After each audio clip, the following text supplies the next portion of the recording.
Trias berada, semoga dalam keadaan baik. Dan kembali lagi di podcast LYS di episode 27 ini. Nah, kali ini kita akan membahas tentang how to engage in positive self-talk bersama narasumber kita kali ini yaitu Kak Adisti Gaisani. Hai Kak, Halo, apa kabar semuanya? sekarang gimana nih kabarnya? Kabarnya baik, Alhamdulillah. Semoga teman-teman juga dalam keadaan sehat ya, dimanapun teman-teman berada. Um, Gimana nih Kak kegiatannya? Kegiatannya sekarang, saat ini aku lagi, bukan lagi ya, tapi saat ini memang aku adalah Head of Learning dan Development Kreatif di Tabula. Jadi kesibukan aku di situ. Terus aku juga sebagai seorang psychological health trainer juga, jadi beberapa kali mungkin ada beberapa webinar atau mungkin ada teman-teman yang pernah ketemu aku sebelumnya gitu ya di webinar sebelumnya gitu. Atau ada yang pernah kenal Tabula terus pernah ngobrol-ngobrol sama aku juga. Terus saat ini juga eh, aku merupakan mahasiswa psikologi klinis ya, magister psikologi klinis saat ini, jadi masih mengejar sekolah juga sambil kerja juga gitu. Oh, keren. Semoga selalu lancar ya kegiatannya Kak ya. Amin. Oke Kak, membahas tentang how to engage in positive self-talk. Menurut Kakak, self-talk itu apa sih Kak? Oke. Kalau self talk sendiri sebenarnya cukup luas ya definisinya, karena self talk itu adalah berbagai bentuk narasi yang kita punya dengan diri kita, berbagai bentuk percakapan yang kita punya dengan diri kita sendiri, dan terjadinya ya internal dalam diri kita sendiri gitu ya. Walaupun bentuk percakapannya itu nggak perlu yang bener-bener konkret kayak antara dialog lagi sinetron gitu ya teman-teman, kalau misalnya lihat sinetron terus ada yang dalam hati rasakan dia, awas nanti nggak akan kena racunku, nggak perlu seperti itu, tapi bentuk-bentuk perkataan yang kita kasih ke diri kita ya itu adalah self talk, seperti kayak mungkin teman-teman ada ngerasa kayak yang aduh kok aku bodoh banget ya gitu, kok kayaknya aku nggak mungkin bisa nih menjalankan hal ini, udahlah nggak usah berharap banyak lah gitu, atau kok aku bodoh banget ya, kok aku bisa mau sama dia ya gitu, dan segala macamnya yang berhubungan dengan bagaimana kamu memberitahu diri kamu akan sesuatu, itu adalah bagian dari self talk gitu. Oke. Meskipun tanpa ada respon pun itu tetap self-talk ya Kak? Berarti. Betul, dan bentuk responnya kan nggak perlu yang ngomong apa ditanggepin apa, ngomong apa ditanggepin apa gitu ya. It's not a dialogue gitu. Ini narasi.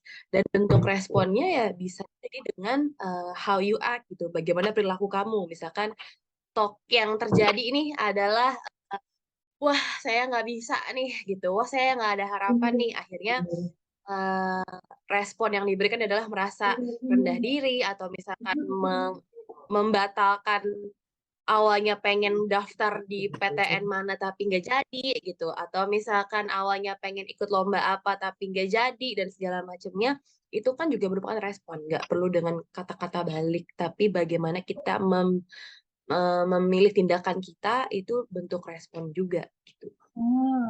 Berarti bagaimana act-nya yang terjadi setelah si self-talk itu terjadi ya. Oke. Mm-mm. Terus, em, gimana sih?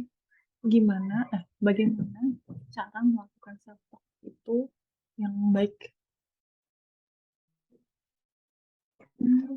Oh, oke. Mungkin kita start dulu dari bagaimana otak kita menerima informasi ya. Kadang-kadang tuh ada yang nanya ke aku gitu, sebenarnya self talk itu tuh penting atau enggak sih? Kalau misalkan dilihat, kita pahami dulu ini sebenarnya penting atau gimana. Karena kalau misalkan dibilang penting, ini bukan tentang penting atau enggak, tapi yang namanya self talk itu pasti ada. gitu. Bentuk-bentuk this kind of talk itu pasti terjadi karena kan self talk ini adalah bentuk yang kita lakukan untuk kita bisa making sense of our own world gitu, untuk kita bisa memahami dunia kita tuh saat ini mau kasih tahu kita apa sih gitu. Dilakukanlah self talk. Walaupun self talk itu seperti tadi yang aku bilang ya, bentuknya nggak perlu yang dialog kayak one on one gitu. Tapi si self talk ini bukan masalah penting atau enggak, tapi dia memang ada gitu. Dia memang memang pasti ada gitu dan memang prosesnya adalah seperti itu. Tapi yang jadi landasannya si self talk ini adalah maksudnya ada bagian lebih dasar daripada si talk-nya ini gitu. Yaitu ya self awareness-nya kita, kesadaran diri kita, sejauh mana kita bisa melihat eh, bagaimana kita bisa melihat keadaan secara objektif, bagaimana kita bisa melihat mana perasaan, mana pemikiran gitu. Nah, kuncinya si kita bisa memberikan self talk mungkin bukan antara self talk positif negatif ya, karena kadang-kadang kalau kita bilangnya self talk itu ada yang positif, self talk itu ada negatif. Kadang-kadang kan memang ada pembicaraan yang nggak selalu positif gitu. Kadang-kadang memang ada pembicaraan dalam diri kita, narasi dalam diri kita yang mungkin kesannya negatif, tapi hal itu perlu ada untuk kita bisa evaluasi, ini tuh langkah kita udah benar atau belum sih? Gitu. Karena kalau misalkan kita langsung selalu kayak, aku harus positif gitu, aku harus memberikan pembicaraan yang positif. Wah, aku hebat, aku bisa, aku benar. Tapi nggak apa-apa loh untuk bilang kalau misalkan aku lagi sedih nih. I'm not okay right now. I don't feel like I'm capable enough. Aku ngerasa kayaknya saat ini aku not good enough. Itu tuh ya nggak apa-apa kalau misalkan punya perkataan seperti itu ya. Tapi perkataannya bukan masalah positif nggak positif, tapi sehat atau enggak, optimal atau enggak nih, gitu. Kalau misalkan masih dibilang kayak self talk-nya adalah, wah kayaknya aku ada yang masih kurang ya, kayaknya aku ada yang belum cukup ya, dibandingkan kita melakukan self talk yang kayak, "Udahlah aku nggak mungkin bisa, udahlah semua ini salah aku." Itu tuh ada nuansanya berbeda. Bedakan antara self talk untuk mengevaluasi, self talk yang jujur dengan self talk yang judgement gitu. Self talk tuh nggak harus positif betul, dan nggak perlu buru-buru menghilangkan self talk yang negatif. Tapi self talk itu harus jujur. Artinya kita harus membedakan nih mana pemikiran, mana perasaan. Manusia itu kekuatan terbesarnya adalah merasa, tapi sayangnya kekuatan terbesar itu menjadi ketakutan terbesar kita juga, gitu. Our biggest strength become our biggest fear. Emosi nih kekayaan yang sebenarnya manusia punya. Bagaimana mereka membentuk makna, bagaimana mereka merasa, bagaimana mereka akhirnya punya sinyal emosi. Tapi kadang-kadang kalau emosinya nggak enak, kita pengen buru-buru selesai aja sama emosinya. Kita pengen buru-buru selesai sama sedihnya, kita pengen buru-buru selesai sama kecewanya. Seolah-olah emosi itu adalah sebuah fakta. Seolah-olah emosi itu adalah hal yang mendefinisikan kita, padahal sebenarnya enggak. Emosi itu adalah sinyal. Sinyal ketika kita menghadapi satu situasi yang mungkin saat ini nggak familiar ke kita. Ketika kita menghadapi situasi yang mungkin menyerang apa yang selama ini kita pahami. Kemudian muncullah emosi-emosi yang kurang menyenangkan seperti sedih, marah, kecewa, dan sebagainya gitu.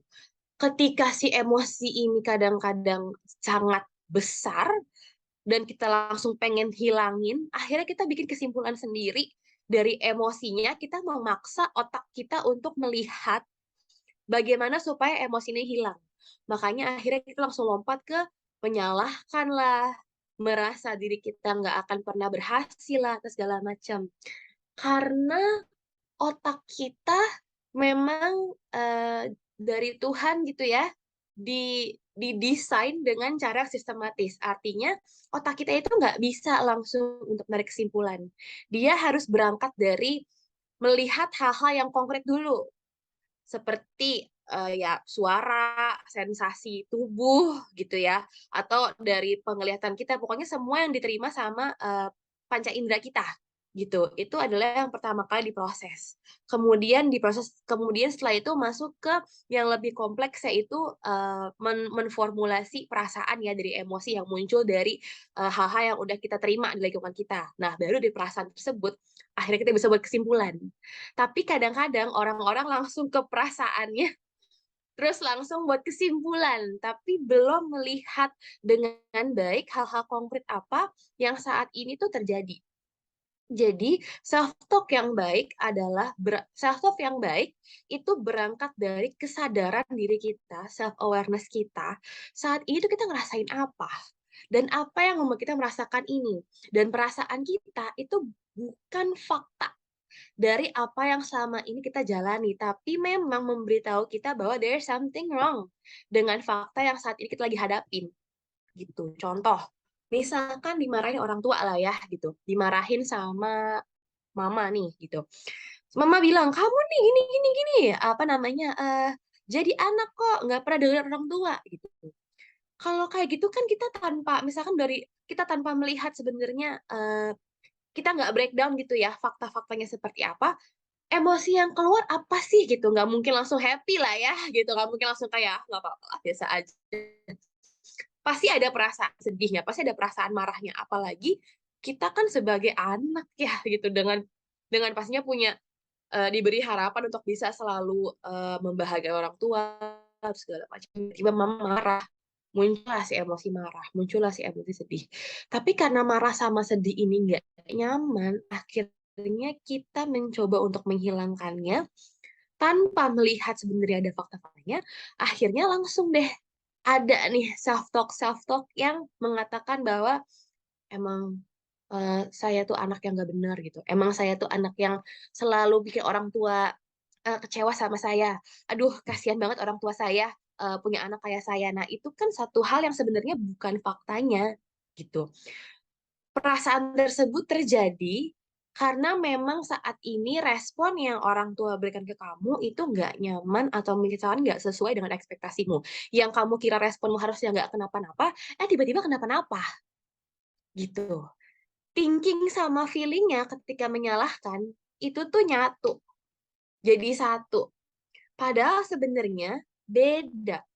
Jadi perasaannya adalah mungkin, emosinya adalah mungkin sedih, marah, gitu ya. Tapi sebenarnya pemikiran atau faktanya adalah ya memang saat ini mama mungkin belum paham sebetulnya apa maksudku. Atau mungkin faktanya adalah mama saat ini, masih cukup masih hanya paham apa yang jadi pemikirannya dia aja. Tapi kan bukan berarti kamu adalah anak yang nggak bener gitu, ini cuma ada 2 hal yang berbentrokan aja, tapi akhirnya dapat kesimpulan sendiri dan muncullah self talk bukan hanya negatif, tapi nggak sehat dan nggak adil buat kamu, gitu. Ah, oke. Berarti cukup besar ya, Kak, pengaruh si self-talk untuk kehidupan sehari-hari kita? Pengaruh dari self awareness-nya kalau menurutku, pengaruh dari seberapa jauh kita cukup sadar diri, nggak hanya menyadari ya, nggak hanya menyadari adanya konflik kayak, "Oh mama marah, oke. Oh papa marah, oke. Oh, aku gagal dalam kuliah aku."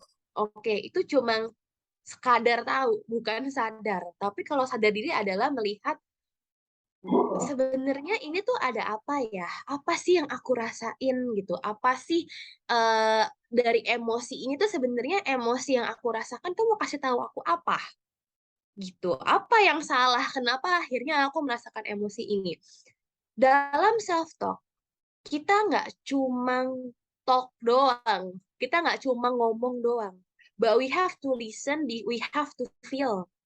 Jadi dalam talk nggak bisa asal ngobrol doang, tapi kita juga harus mau mendengarkan. Apa sih si talk ini tuh isinya apa sih gitu.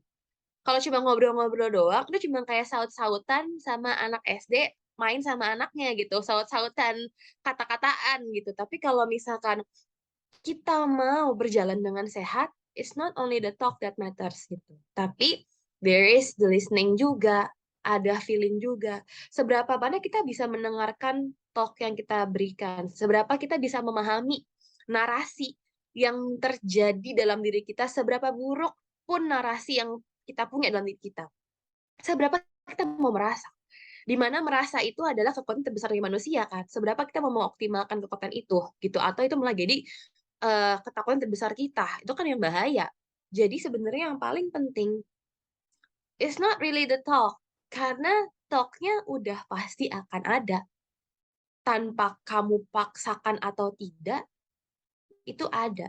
Bahkan untuk orang-orang yang mungkin kesannya, udahlah, aku mau nyerah aja sama dunia, gitu. Dunia udah, "It's not fair for me, it's not safe for me." Itu kan bagian dari self talk. Ketika mereka mau bilang menyerah, "Ah, kalau gue mah bodo amat kalau sama hidup ya." The way akhirnya mereka decide untuk bodo amat, itu pasti ada talk-talk yang nggak bener juga dari situ. Pasti ada. Tapi kan yang perlu kita lihat jangan sampai talk-nya itu melakukan tindakan yang nggak adil buat kita.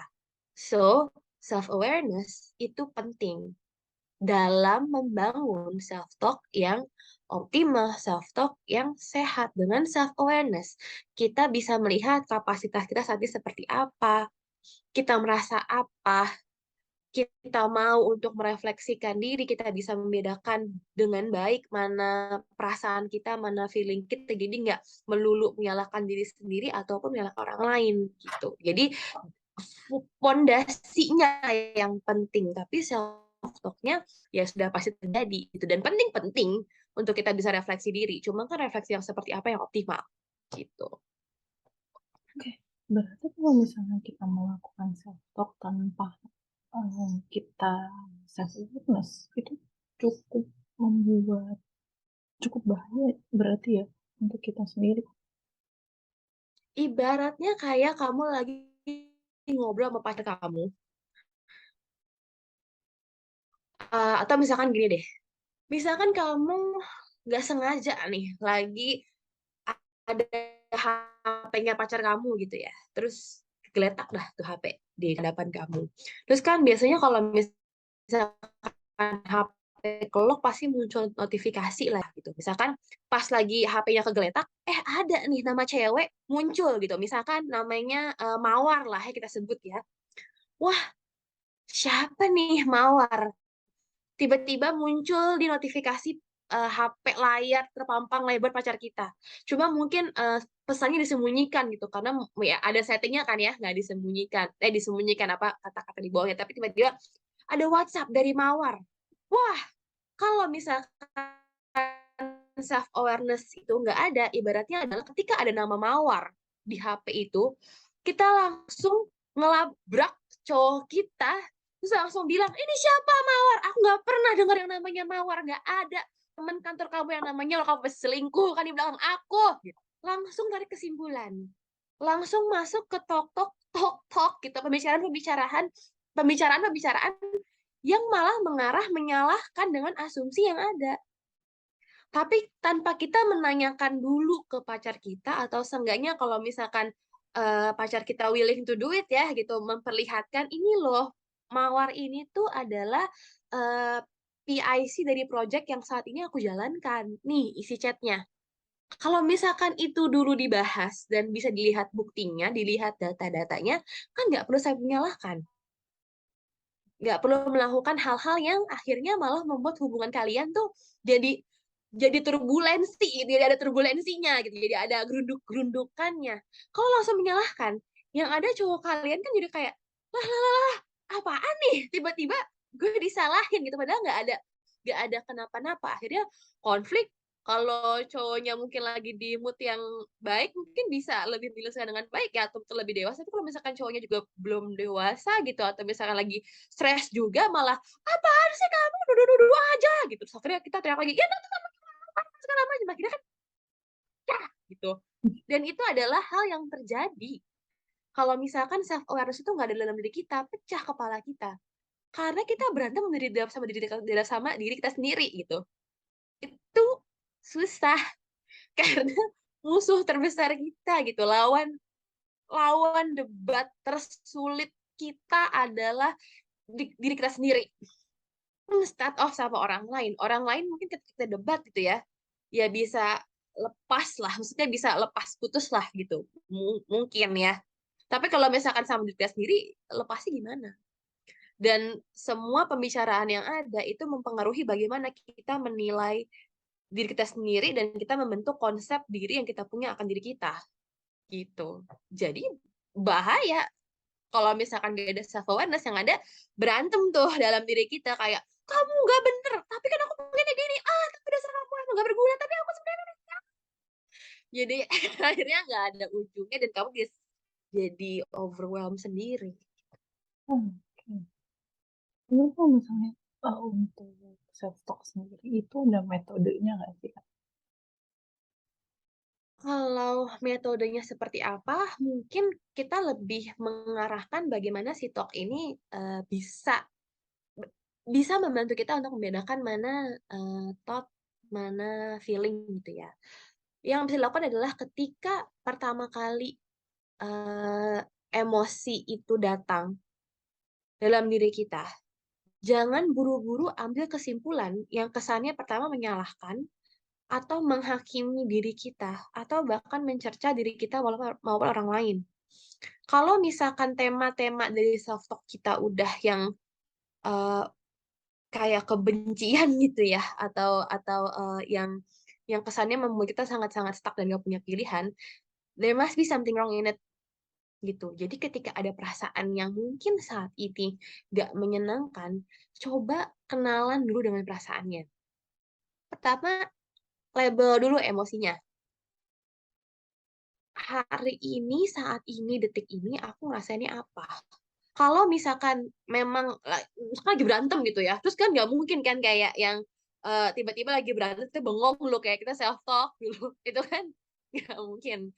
Kalau misalkan lagi berantem dan emosinya lagi gede banget, ask your partner, ask your mom, or whoever it is untuk kasih kamu jeda dulu. Atau untuk kamu diem dulu lah dengan diri kamu sendiri. Karena kalau misalkan balik lagi berantem, bahaya, gitu kan. Jadi tenangin dulu, diri kamu, kemudian ketika kamu udah sendiri, kamu lagi sendiri banget nih, label emosinya. Ini tuh yang aku rasain apa? Apa?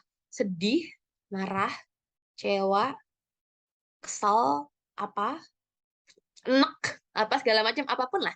Emosi yang menurut kamu rasain, kamu kenalan dulu sama dia, gitu. Kemudian setelah kamu melabel emosinya, kamu nanya, "Sebenarnya apa sih yang bikin aku bisa merasakan si emosi ini?" Misalkan, aku ngerasa enek karena mama, marahin aku, gitu kan. Nah, berarti kan dari situ kita lihat bahwa kalau udah ketahuan nih apa yang bikin karena mama marahin aku, terus kamu nanya lagi apa berikutnya, yaitu apa sih yang menyebabkan maksudnya lebih ke arah kenapa kalau misalkan mama marah, terus akhirnya aku enek, gitu loh. Jadi, melihat kesinambungannya setelah kamu tahu alasan pertamanya apa, terus lihat kesinambungannya apa. Emang kalau misalkan mama marah, kalau misalkan mama merendahkan aku, terus kenapa akhirnya emosi aku malah keenek ya? Emang kenapa ya? Apa yang salah? Oh, karena dengan seperti itu, mama akhirnya seperti melarang aku untuk punya pilihanku, gitu. Baru abis itu kita lihat, bener nggak sih kayak gitu, gitu. Is this true? Emang iya ya kalau misalkan, eee, mama marah sama pilihan kita, akhirnya pilihan kita nggak bisa dilakuin? Atau memang seberapa bener ya pilihan kita, saat ini? Apakah memang ada pilihan yang lain atau enggak?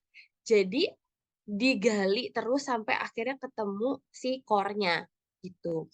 Kadang-kadang kalau emosinya lagi kenceng banget untuk ngobrol sendiri, itu mungkin susah, kecuali memang orang yang sudah terlatih cukup reflektif ya dia, itu mungkin akan lebih mudah. Tapi kalau orang-orang yang pertama, kalau misalkan memang butuh untuk ngobrol dengan yang profesional atau mungkin ngobrol sama teman sendiri, nulis, itu akan lebih baik ya dan lebih lebih terarah, apalagi kalau misalkan ngobrol sama orang yang lebih profesional. Ya psikolog lah, ya konselor gitu. Lebih terarah sehingga mereka bisa melatih diri mereka untuk jadi reflektif. Kalau pertama-pertama pasti kesel banget bawaannya. Tapi untuk melabel emosi dan melihat apa yang terjadi sehingga emosi tersebut muncul, itu adalah langkah yang, paling tepat. Seenggaknya kamu tahu dulu nih ini kenapa. Tapi kalau misalkan, kamu udah coba kenapa kenapa kenapa kenapa sampai akhir dan belum ketemu jawabannya, it's okay to seek help gitu. Baik ke profesional walaupun ke teman-teman kamu yang memang teman-temannya nggak yang judging ya, nggak kayak yang, "Wah, penderitaan mah belum apa-apa, itu mah biasa aja." Jangan jauhilah teman-teman yang seperti itu ya, kecuali Jadi ada nasib ya. mereka ada benefit-nya gitu. Tapi kalau misalkan nggak juga ya, tapi kalau misalkan emang lagi, ya mungkin mereka orang-orang seperti itu enaknya diajak kerja aja kali ya, atau gimana. Tapi kalau misalkan mengungkapkan perasaanmu mungkin bukan dengan mereka aja gitu. It doesn't mean they are a bad person juga sih sebenarnya. Tapi, pergilah ke orang-orang yang kamu tahu memang bisa membantu kamu melihat permasalahan secara objektif dan memperbolehkan kamu merasakan apapun yang kamu rasakan. Karena mengetahui perasaan kamu dulu, ngobrol dengan perasaan kamu dulu adalah langkah pertama banget yang perlu kamu lakukan ketika si self talk ini udah muncul, gitu. Oke. Membicarakan soal positif self talk nih, apa sih Kak contohnya untuk kata-kata yang bagus untuk positif self talk itu? Seperti yang aku bilang di awal tadi ya, you don't have to have a positive self-talk. Kadang tuh ada juga self-talk yang negatif, tapi ya mau nggak mau kalau itu ada, ya itu ada. Kalau misalkan kalian ngerasa, aku nggak akan maksa kamu untuk selalu kasih apresiasi apresiasi dalam diri kamu, aku nggak maksa kalian untuk selalu bisa melihat depan kaca, terus kayak, "You are the girl," gitu, kayak, "You are the man, kamu sempurna," apa segala macam. Kadang ada kok hari-hari di mana kita nggak ngerasa sempurna, gitu. Kadang ada kok hari-hari di mana kita ngerasa kita kayaknya, there's nothing works gitu, kita udah ngelakuin semuanya tapi kok nothing works gitu, tapi kok nggak ada yang berhasil. Atau kita ngerasa kayak ada hari-hari di mana kita ngerasa kita udah ngelakuin semua tapi kok nggak cukup juga kita buat orang-orang di sekitar kita gitu. Dan mau nggak mau talks itu ada, cuma permasalahannya kita mau bagaimana dengan pembicaraan itu, dengan narasi-narasi seperti itu, gitu. Kalau misalkan narasinya nggak nyaman ada narasi yang nggak nyaman ada, seberapa kita nggak cuma fokus di talk doang, tapi fokus to listen juga akan narasi-narasi yang nggak enak itu. Seberapa kita mau feel juga, merasakan juga narasi-narasi yang nggak enak itu. Kalau misalkan ditanya self talk yang positif gimana, ya just say something positive about yourself, gitu. Kayak yang, "Aku sempurna kok, aku nggak apa-apa kok." Tapi you cannot force yourself to be nggak apa-apa kalau misalkan lagi kenapa-napa gitu. Bukan tentang it's okay not to be okay lagi, tapi when it's not okay gitu. Ketika ini ini ada masalah, and you don't have to force yourself untuk mengubah narasi kamu yang negatif jadi positif dalam waktu yang, singkat. Tapi ya tadi, label emosinya, lihat apa yang terjadi setelahnya, kenapanya, kalau butuh bantuan baru, minta profesional atau bahkan orang lain, seperti itu. Jadi, bukan talk-nya yang diubah sih menurutku, tapi cara kita menghadapi si talk-nya, seberapa kita gentle mendengarkan, mau menelaah dengan baik sehingga kita bisa memilih tindakan yang paling adil untuk kita, gitu. Mmm, berarti pentingnya kesadaran dalam melakukannya yang lebih penting ya, Kak, ya, daripada kita harus memaksakan untuk selalu self talk padahal kita itu sedang nggak kenapa-kenapa padahal ya. Oke. Kesadaran diri kita ketika kita melakukan self talk ya, self talk udah pasti ada gitu, Mhm. tapi sadar diri gitu, aware bahwa ketika ada talk-talk tertentu tuh, talk ini mau mengajarkan kita apa sih gitu, kita mau mau diarahkan ke mana sih gitu.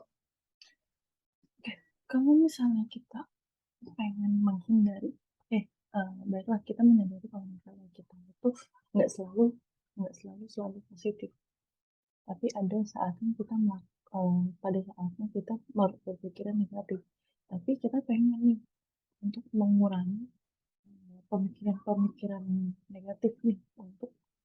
Untuk itu apa sih yang sebaiknya kita lakukan? Oke. Ingin mengurangi si yang negatif-negatif ini. Hmm, Permasalahannya, hal-hal yang negatif itu pasti ada kan. Ketika kita misalkan emosi kan nggak selalu bahagia ya. Emosi pasti ada sedih dong, ada marah, ada kecewa dan segala macamnya. Tapi pertama kali yang perlu kita tahu adalah semua emosi yang kita rasain itu adalah penting. Nggak ada emosi yang lebih baik daripada emosi yang lainnya. Gitu. Semua derajatnya sama, ratanya semua sama-sama mau kasih tahu kamu sesuatu. Gitu. Nah, yang perlu kamu tahu ketika kamu mendapatkan emosi tertentu, ketika merasakan emosi tertentu, kamu harus tahu bahwa emosi itu bukan faktanya. Emosi itu bukan definisi dari kamunya. Kamu sedih artinya kamu lemah. Kamu, menyalahkan diri kamu sendiri, artinya kamu orang yang, munafik apa segala macamnya.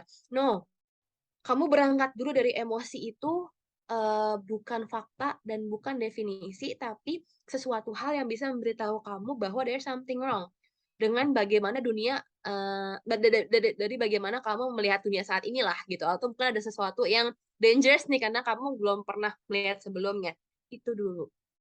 Karena kalau misalkan tujuannya adalah untuk mengurangi hal-hal yang negatif, maunya positif terus, itu juga nggak bisa. That's not how we work, gitu. That's not how human naturally works, gitu. Kita pasti harus terus belajar kan. Dan pembelajaran nggak mungkin terjadi di hal-hal yang membuat kita nyaman. Memang ada hal-hal yang nggak nyaman. Tapi hal-hal yang nggak nyaman ini bukan akhir, bukan definisi, bukan fakta dari yang ada. Karena self-talk yang negatif, yang buruk banget, itu 70-55% adalah yang memang yang kita ciptakan sendiri gitu. Bukan dari lingkungannya yang sebenarnya faktanya seperti itu. Kita senang, kita sedih, itu hanya menunjukkan, itu hanya respon yang kita bisa kasih ya ke lingkungan saat ini. Tapi bukan faktanya. Karena kan faktanya baru akan kita pelajari nanti setelah kita memahami emosinya. Jadi kalau misalkan langsung mau dikurangin dengan paksa, yang ada kita malah nggak paham dan ketika nanti ada permasalahan yang sama atau lebih besar, kita lebih gunjang-ganjing lagi. Gitu. Jadi pahami dulu bahwa emosi ini bukan fakta. Ketika kamu melihat bahwa emosi ini adalah teman gitu ya, emosi adalah salah satu bentuk respon yang perlu kamu gali. Mau itu mungkin negatif ataupun positif, you will choose to have time for yourself. You will choose to listen to yourself, not only to talk ya, tapi to listen and to feel juga, dan kasih kamu waktu untuk adil dengan caramu sendiri. Nggak perlu menggantungkan semua dengan ekspektasi orang lain, nggak perlu buru-buru untuk menghilangkan hal yang nggak nyaman. Karena that's not how it works. You cannot force time. Gitu. Oke. Kenapa kita harus self talk? Kenapa? Kenapa kita harus self talk? Kenapa kita harus self-talk? Eh, Bukannya kenapa kita harus self-talk sih, tapi lebih ke arah kenapa kita harus gentle dengan apapun narasi yang kita punya saat dalam diri kita. Kalau kita paksakan semuanya sesuai apa yang kita mau saat ini, masalahnya belum tentu apa yang kita mau saat ini itu memang yang terbaik untuk kita. We don't always get what we want, but for sure we will get what we need. Gitu kan ya. Kita mungkin nggak tahu, kita tahu apa yang kita mau, tapi kadang-kadang kita nggak tahu apa yang kita butuhkan. So, self-talk bukannya harus atau enggak, mau nggak mau ada. Tapi harus gentle atau enggak, perlu.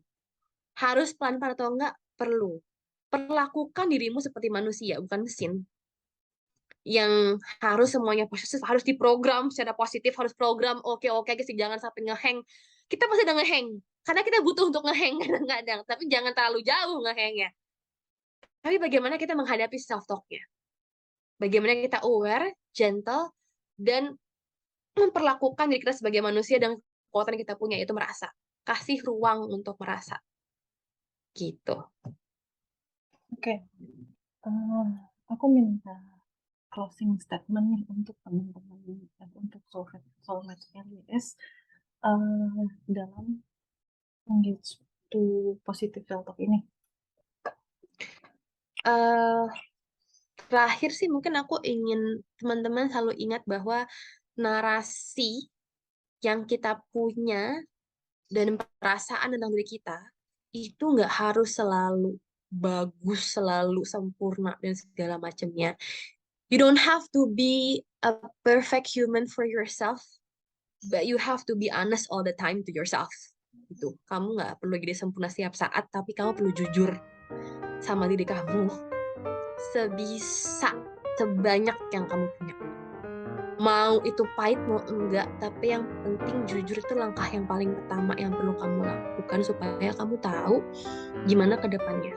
Kamu nggak perlu jadi sempurna karena kamu bukan robot gitu. Kalau kamu mau hidupnya nggak kenapa-napa mulu, ya jadi bambu aja, jangan jadi manusia gitu kan ya. Tapi you don't have to be perfect, you just have to be honest with yourself, pelan-pelan gitu. Oke, berarti, forma apapun yang kita sebenarnya yang kita butuhkan itu adalah kejujuran dalam sendiri, baik itu Betul, negatif dan positif ya, Kak, ya. betul. Oke, terima kasih untuk Kak Adisti yang sudah berbagi nih tentang, semua tentang self talk ini kepada soulmate LYS, dan